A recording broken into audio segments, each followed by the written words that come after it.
Haifa की लड़ाई वर्ष 1918 में सितंबर के 23वें दिन हुई, जो शेरोन की लड़ाई की परिणति के करीब थी। यह मुठभेड़ नबलस की लड़ाई के साथ मिलकर मेगिदो की लड़ाई के रूप में पहचाने जाने वाले भव्य संघर्ष का एक हिस्सा बन गई। ये प्रतियोगिताएं सितंबर के 19वें और 25वें दिनों के बीच सामने आईं, जिससे प्रथम विश्व युद्ध की भयावहता के बीच सिनाई और फिलिस्तीन अभियान के समापन अध्याय सामने आए।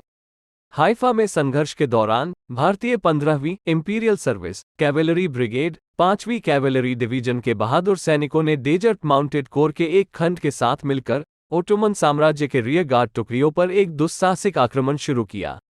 विजय की कृपा से इस साहसिक हमले की परिणति हाइफा और एकर शहरों पर विजय के रूप में हुई। सगाई का मंचन एस्ट्रेलोन मैदान के उत्तर पश्चिमी परिधि पर किया गया था, जिसे जेज़रेल घाटी और आर्मागेडन के मैदान के रूप में भी जाना जाता है। इसका स्थान शेरोन क्षेत्र से लगभग 40 से 50 मील की दूरी पर अर्थात 64 से 80 किलोमीटर की दूरी पर स्थित था। मेगिदो की लड़ाई ब्रिटिश साम्राज्य की पैदल सेना के हमले से शुरू हुई। उन्होंने भूमध्य सागर से लेकर शेरोन के मैदान और जूडियन हिल्स के निचले इलाकों तक फैले एक एकीकृत मोर्चे पर हमला किया। ओटोमन फ्रंट लाइन को निशाना बनाया गया और तुलकर्म में ओटोमन 8वीं सेना के मुख्यालय पर कब्जा कर लिया गया। साथ ही तपसौ की खयों पर भी कब्जा कर लिया गया। इसके बाद ब्रिटिश सेना ने अरारा में अपनी दिशा बदल दी और तट के किनारे 8वीं सेना को प्रभावी ढंग से मात दे दी। इसके साथ ही ब्रिटिश साम्राज्य की घुड़सवार सेना इस नवनिर्मित अंतराल के माध्यम से उत्तर की ओर बढ़ी। डेजर्ट माउंटेड कॉर्प्स ने शिकंजा और कड़ा कर दिया, जूडियन हिल्स में पैदल सेना को लगभग घेर लिया और उनकी महत्वपूर्ण आपूर्ति लाइनों, संचार नेटवर्क और भागने के मार्गों को जब्त कर लिया। 25 सितंबर तक एक तुर्क सेना का सफाया हो चुका था और 2 अन्य के अवशेष उत्तर की ओर दमिश्क की ओर पीछे हट रहे थे। Explore the world of business together. See you in the next video. पहले के कई प्रयासों को मजबूत रियरगार्ड पदों द्वारा रोक दिए जाने के बाद 5वीं कैवलरी डिवीजन को हाइफा और एकर पर कब्जा करने का काम सौंपा गया था। माइसोर लांसर्स के एक स्क्वाड्रन और शेरवुड रेंजर्स येओमेनरी के एक स्क्वाड्रन 15वीं इंपीरियल सर्विस कैवेलरी ब्रिगेड ने मुख्य जर्मन पर हमला करने के लिए जोधपुर लांसर्स और एक हल्की कार गश्ती दल के साथ आगे बढ़ने से पहले ऑस्ट्रियाई तोपखाने की बैटरी पर प्रारंभिक हमला किया। स्थिति की रक्षा करें और शहर पर कब्जा करें। हर साल 23 सितंबर का ये दिन हाइफा दिवस के रूप में मनाया जाता है। 5वीं कैवलरी डिवीजन को 3 ब्रिगेड के साथ संगठित किया गया था। इनमें से 2 ब्रिगेड में एक ब्रिटिश येओमेनरी रेजिमेंट और 2 ब्रिटिश भारतीय सेना घुड़सवार सेना रेजिमेंट शामिल थीं। इनमें से एक रेजिमेंट युद्ध के लिए तैयार भाले के साथ सवारी करने के लिए जानी जाती थी। ये डिवीजन डेजर्ट माउंटेड कोर का हिस्सा था और इसमें मशीन गन, तोपखाने और हल्के बख्तरबंद कार इकाइयों सहित एक मजबूत समर्थन प्रणाली थी। वे अच्छी तरह से सुसज्जित थे और किसी भी चुनौती का सामना करने के लिए तैयार थे। इस डिवीजन में 3री ब्रिगेड को 15वीं इंपीरियल सर्विस कैवेलरी ब्रिगेड कहा जाता था, जो एक बड़ा नाम था।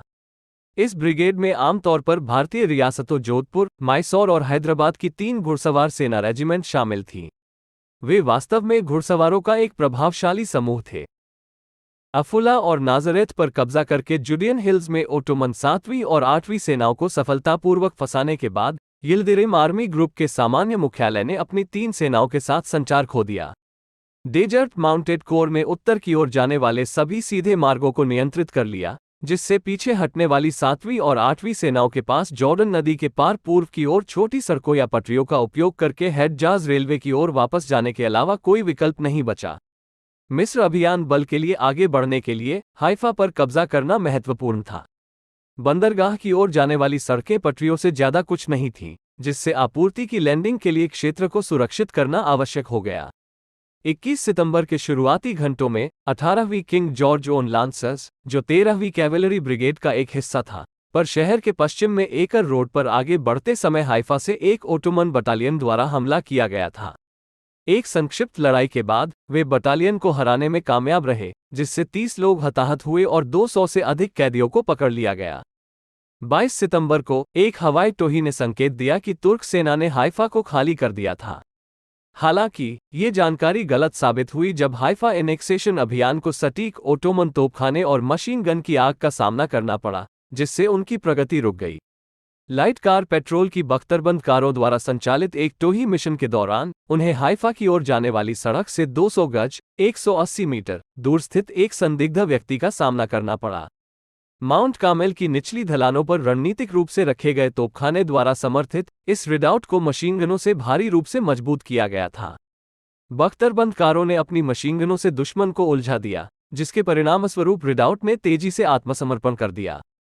अपनी प्रगति जारी रखते हुए गश्ती दल को जर्मन मशीन गनर द्वारा समर्थित लाइट फील्ड गन की एक ऑस्ट्रियाई बैटरी मिली, जो सड़क से 2 मील 3.2 किलोमीटर आगे स्थित थी। इस दृढ़ स्थिति ने टोही बल को आगे बढ़ने से प्रभावी ढंग से रोका। दुश्मन ने पूर्वी पहुंच मार्ग को नियंत्रित कर लिया, जो पहाड़ और नाहर अल मुकत्ता के बीच से गुजरता था, जो दोनों तरफ दलदल से घिरी एक नदी थी, जिससे ये लगभग अगम्य हो गई थी। अगले दिन 5वीं कैवलरी डिवीजन को 12 मील 19 किलोमीटर उत्तर पश्चिम में स्थित हाइफा और एकर पर कब्जा करने का आदेश मिला। 23 सितंबर 1918 को 15वीं इंपीरियल सर्विस कैवलरी ब्रिगेड को हाइफा पर कब्जा करने के आदेश जारी किए गए। नाहर अल मुकाना या किशोन नदी और माउंट कार्मेल की ढलानों के बीच स्थित क्षेत्र ओटोमन बंदूक के ठिकानों और तोपखाने से भारी किलेबंद था।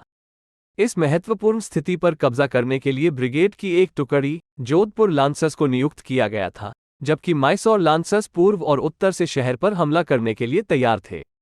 दोपहर में माइसौर लांसर्स के एक स्क्वाड्रन ने शेरवुड रेंजर्स यर्मनरी और ऑनरेबल आर्टिलरी कंपनी की बी बैटरी के एक स्क्वाड्रन के साथ लगभग दोपहर के 2 बजे माउंट कार्मेल की ढलानों पर तैनात ऑस्ट्रियाई लाइट फील्ड गन पर हमला किया। माइसौर लांसर्स के स्क्वाड्रन ने अपने उद्देश्य को प्राप्त करने के लिए बंदूकों को पकड़ने और निष्क्रिय करने के लिए एक कठिन रास्ते पर सराहनीय कदम उठाया। इस बीच जोधपुर लांसर्स ने जर्मन मशीन गनरों पर प्राथमिक घुड़सवार हमला किया, जो सड़क में बाधा डाल रहे थे, जो उस स्थान से 2 मील 3.2 किलोमीटर आगे थे, जिस पर लाइट कार गश्ती दल ने एक दिन पहले कब्जा कर लिया। जोधपुर लांसर्स ने साहसपूर्वक एकर रेलवे लाइन को पार करते हुए ओटोमन स्थिति की ओर आक्रमण किया।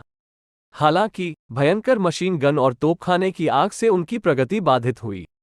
मामले को और भी बदतर बनाने के लिए उन्हें नदी के किनारे खतरनाक रेत का सामना करना पड़ा।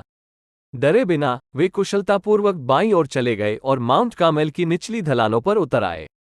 जीत हासिल करने के लिए दृढ़ संकल्पित रेजिमेंट ने 2 मशीन गन और 2 कैमल गन सहित 30 कैदियों को सफलतापूर्वक पकड़ लिया। इसके अतिरिक्त उन्होंने हाइफा तक एक महत्वपूर्ण पहुंच मार्ग सुरक्षित कर लिया। अपने सामने आने वाली चुनौतियों से घबराए बिना जोधपुर लांसर्स आगे बढ़े और शहर पर अपना आक्रमण जारी रखा। रक्षकों को बहुत आश्चर्य हुआ, उन्होंने तुरंत ही बढ़त हासिल कर ली। एकजुटता दिखाने के लिए माइसौर लांसर्स, जो अग्नि सहायता प्रदान कर रहे थे, अपने घोड़ों पर सवार हुए और शहर में अपने साथियों के साथ शामिल हो गए। दोनों रेजिमेंटों ने मिलकर 1350 जर्मन और ओटोमन कैदियों को पकड़कर एक महत्वपूर्ण जीत हासिल की। पकड़े गए लोगों में 2 जर्मन अधिकारी और 35 ओटोमन अधिकारी थे। इसके अलावा विजयी लांसर्स 17 तोपों को जब्त करने में कामयाब रहे, जिनमें 4.2 बंदूकें और 8 77 मिलीमीटर बंदूकें, साथ ही 4 ऊंट बंदूकें और एक दुर्जेय 6 इंच की नौसैनिक बंदूक शामिल थी। वे 11 मशीनगनों पर कब्जा करने में भी सफल रहे। हालांकि लड़ाई की कोई कीमत नहीं थी, लेकिन जोधपुर लांसर्स को 8 मौतें हुई और 34 घायल हो गए। दुखद बात यह है कि भीषण मुठभेड़ में कुल 60 घोड़ों की जान चली गई और अतिरिक्त 83 घायल हो गए। 13वीं कैवलरी ब्रिगेड द्वारा 150 पुरुषों और 2 तोपखाने बंदूकों के साथ एकर पर कब्जा करने के बाद हाइफा गैरिसन के अवशेष 26 सितंबर को बेरूत पहुंचे। फिर उन्हें दमिश्क के उत्तर में स्थित रियाक में अंतर्देशीय जाने का आदेश दिया गया। जनरल एलेनबी ने 25 सितंबर को युद्ध कार्यालय को एक रिपोर्ट प्रदान की, जिसमें अलेप्पो के लिए प्रस्तावित अग्रिम और समग्र युद्ध स्थिति पर चर्चा की गई। उन्होंने अलेप्पो पर कब्जा करने की व्यवहार्यता के बारे में संदेह व्यक्त किया, लेकिन जितनी जल्दी हो सके दमिश्क में घुड़सवार सेना के 3 डिवीजन भेजने की अपनी योजना की पुष्टि की। अजाक लाइट हाउस का चैटोर डिवीजन वर्तमान में अम्मान के पास तैनात था और दक्षिण से आने वाली किसी भी दुश्मन सेना को संभाल लेगा। पकड़े गए कैदियों की संख्या 40,000 से अधिक हो गई और बढ़ती रही। तिब्रियास झील के दक्षिणी छोर पर ऑस्ट्रेलियाई घुड़सवार सैनिक तैनात थे, जो तिब्रियास की ओर बढ़ रहे थे। यदि दमिश्क पर सफलतापूर्वक कब्जा कर लिया गया, तो इस बात की बहुत अधिक संभावना थी कि बेरूत भी उनके नियंत्रण में आ जाएगा। इसके अतिरिक्त जनरल एलेनबी का इरादा आपूर्ति मार्ग के रूप में समुद्र का उपयोग करते हुए हाइफा से तटीय सड़क के साथ उत्तर की ओर सैनिकों को भेजने का था। 29 सितंबर को इतिहास में एक निर्णायक क्षण सामने आ रहा था जब 7वीं मेरठ डिवीजन हाइफा में एकत्रित हुई। डिवीजन एकर में तैनात 21 कोर कैवेलरी रेजिमेंट के साथ बेरूत की ओर अपने आसन मार्च के लिए तैयारी कर रहा था। इस ऑपरेशन में भाग लेने वाले बहादुर सैनिकों में अदम्य मेजर मोहम्मद अज़मतुल्लाह बहादुर के नेतृत्व में हैदराबाद लांसर्स ने हाइफा की अविस्मरणीय लड़ाई में महत्वपूर्ण और वीर भूमिका निभाई। उल्लेख के लायक एक और उल्लेखनीय व्यक्ति जोधपुर लांसर्स के कमांडर मेजर दलपत सिंह हैं, जिन्हें युद्ध के दौरान उनकी असाधारण बहादुरी के लिए मरणोपरांत मिलिट्री क्रॉस प्राप्त हुआ था। आज तक भारतीय सेना के भीतर 61वीं कैवलरी रेजिमेंट गर्व से जोधपुर और माइसौर लांसर्स का प्रतिनिधित्व करती है। 23 सितंबर को अपने पूर्ववर्तियों की वीरता को हमेशा के लिए याद करती है, जिसे उपयुक्त रूप से हाइफा दिवस कहा जाता है। यह 1918 का वो दुर्भाग्यपूर्ण दिन था जो उथल-पुथल भरे प्रथम विश्व युद्ध के दौरान सिनाई और फिलिस्तीन अभियान के व्यापक संदर्भ में निहित था। हाइफा की लड़ाई ने इतिहास पर अपनी छाप छोड़ी। शेरोन की लड़ाई और मेगिदो की लड़ाई दोनों के एक महत्वपूर्ण घटक के रूप में खड़े इस जुड़ाव ने संघर्ष में एक महत्वपूर्ण मोड़ ला दिया। भारतीय 15वीं शाही सेवा कैवेलरी ब्रिगेड ने ओटोमन साम्राज्य की रियरगार्ड सेनाओं के खिलाफ सावधानीपूर्वक समन्वित हमले को अंजाम देने के लिए डेजर्ट माउंटेड कोर के एक डिवीजन के साथ सेना में शामिल हो गई। अच्छी तरह से निष्पादित इस युद्धाभ्यास का समापन रणनीतिक रूप से महत्वपूर्ण हाइफा और एकर शहरों पर कब्जा करने में हुआ। एस्ट्रेलोन मैदान के उत्तर पश्चिमी किनारे पर स्थित, जिसे वैकल्पिक रूप से जेज़रेल घाटी या आर्मागेडन के मैदान के रूप में जाना जाता है। ये शहर शेरोन क्षेत्र से लगभग 40 से 50 मील 64 से 80 किलोमीटर दूर थे। मेगिडो की लड़ाई एक दृढ़ ब्रिटिश आक्रमण के साथ शुरू हुई क्योंकि पैदल सेना इकाइयों ने साहसपूर्वक ओटोमन फ्रंट लाइन पर हमला किया, जो युद्ध के मैदान के लगभग पूरे विस्तार में फैला हुआ था। अधिक दृढ़ संकल्प के साथ हमलावर बलों ने तुलकर्म में ओटोमन 8वीं सेना के मुख्यालय, तपसो में खयो और अरारा में निपुणता से महत्वपूर्ण स्थानों पर सफलतापूर्वक नियंत्रण हासिल कर लिया। अपने शानदार युद्धाभ्यास के माध्यम से ब्रिटिश साम्राज्य की घुड़सवार सेना ने 8वीं सेना की तटीय सुरक्षा को दरकिनार कर दिया और परिणामी अंतराल के माध्यम से उत्तर की ओर बढ़ते हुए आगे बढ़ी। विशेष रूप से डेजर्ट माउंटेड कॉर्प्स ने उल्लेखनीय सटीकता के साथ युद्धाभ्यास किया और जूडियन हिल्स के भीतर बसे ओटोमन पैदल सेना की रणनीतिक रूप से सरल घेराबंदी शुरू की। महत्वपूर्ण आपूर्ति मार्गों, संचार लाइनों और पीछे हटने के रास्ते पर कब्जा करके उन्होंने दुश्मन को विनाशकारी झटका दिया, जिससे 25 सितंबर तक एक तुर्क सेना का पूर्ण विनाश हो गया। इस बीच दो अन्य ओटोमन सेनाओं के अवशेषों ने खुद को जल्दबाजी में पीछे हटने के लिए मजबूर पाया। वे बेतहाशा उत्तर की ओर दमिश्क शहर की ओर बढ़ रहे थे। हाइफा की लड़ाई, शेरोन की लड़ाई और मेगिदो की लड़ाई के बड़े दायरे में हमेशा भारतीय 15वीं शाही सेवा कैवलरी ब्रिगेड और डेजर्ट माउंटेड कोर द्वारा प्रदर्शित बहादुरी और सैन्य कौशल का एक स्थायी प्रमाण बनी हुई है। इन निडर योद्धाओं ने न केवल रणनीतिक उद्देश्यों को हासिल किया, बल्कि क्षेत्र में ऑटोमन साम्राज्य की सेनाओं को निर्णायक झटका भी दिया, जिससे अंततः इतिहास की दिशा बदल गई।